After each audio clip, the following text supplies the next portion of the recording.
adalah hak-hak yang dimiliki oleh manusia yang telah diperoleh dan dibawanya bersamaan dengan kelahiran dan kehadirannya dalam hidup masyarakat.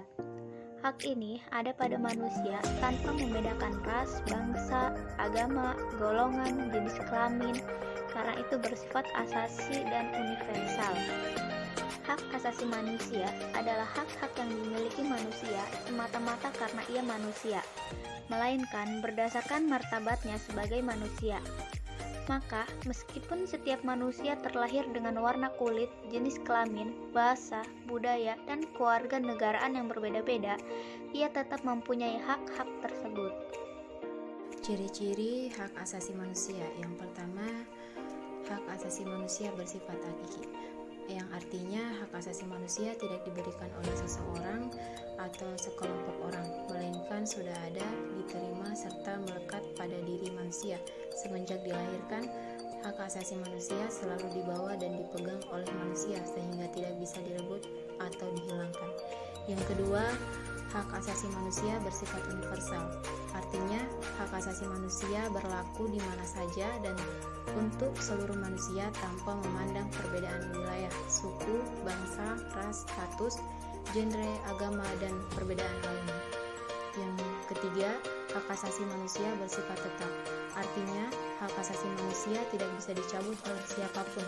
Hak asasi manusia juga tidak bisa diserahkan karena selalu melekat pada diri tiap manusia.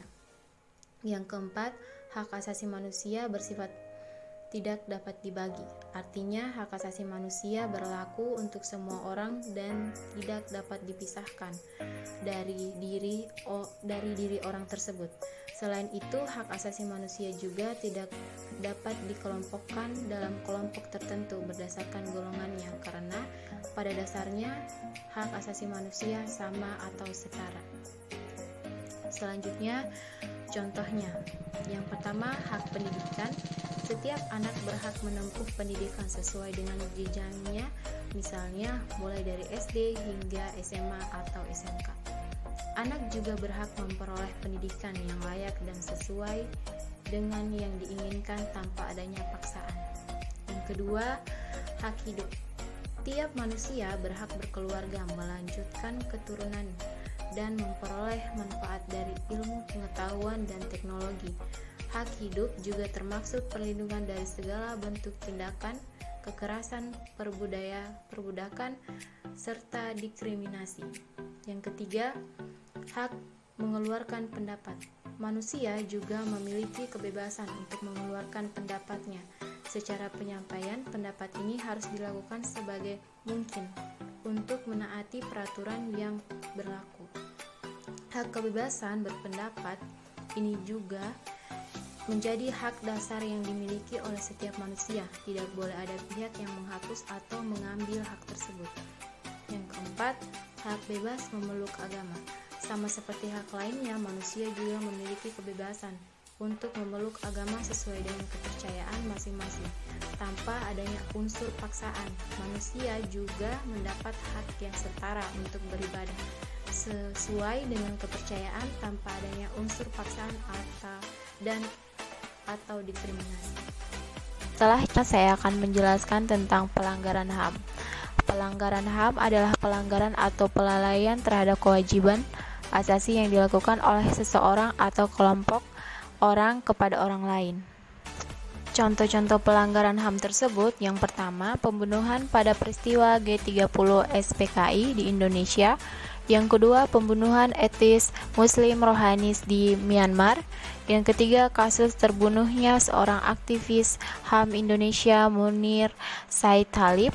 Yang keempat, kerusuhan Semanggi tahun 1998.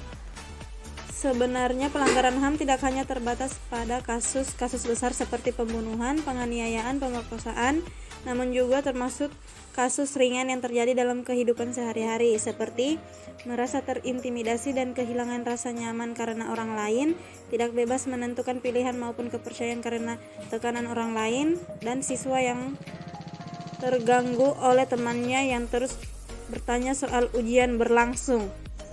HAM memiliki karakteristik khusus. Hak asasi manusia berlaku sama untuk semua orang. Hak asasi manusia bersifat universal. Hak itu selalu sama untuk semua orang di seluruh dunia. Anda tidak memiliki hak asasi manusia karena Anda adalah warga negara tertentu, tetapi karena Anda adalah anggota keluarga manusia, ini juga berarti bahwa anak-anak dan orang dewasa memiliki hak asasi manusia. Kedudukan laki-laki dan perempuan. Kedudukan laki-laki dan perempuan di Indonesia di depan hukum memiliki HAM yang sama. Hal itu terdapat dalam pasal 27 ayat 1 dinyatakan bahwa segala warga negara bersamaan kedudukannya di dalam hukum dan pemerintahan dan wajib menjunjung hukum dan pemerintahan itu dengan tidak ada kecualinya. Dalam pasal 27 ayat 1 juga menggunakan istilah segala warga negara yang berarti kedudukan di dalam hukum dan pemerintahan tidak mengenal perbedaan jenis kelamin dan gender. Baiklah, itulah tadi materi yang dapat kita bawakan. Selanjutnya saya akan membacakan kesimpulan dari materi tersebut. Hak asasi manusia merupakan pergumulan penyelenggaraan kehidupan berbangsa dan bernegara atau pergumulan politik dan etika yang erat hubungannya dengan harkat dan martabat manusia. Nah, itulah tadi materi HAM yang kami bawakan yang dimana berjudul kesetaraan dalam hak asasi manusia. Kami meminta maaf apabila ada salah-salah kata yang disengaja maupun yang tidak disengaja. Kami pamit undur diri. Assalamualaikum warahmatullahi wabarakatuh.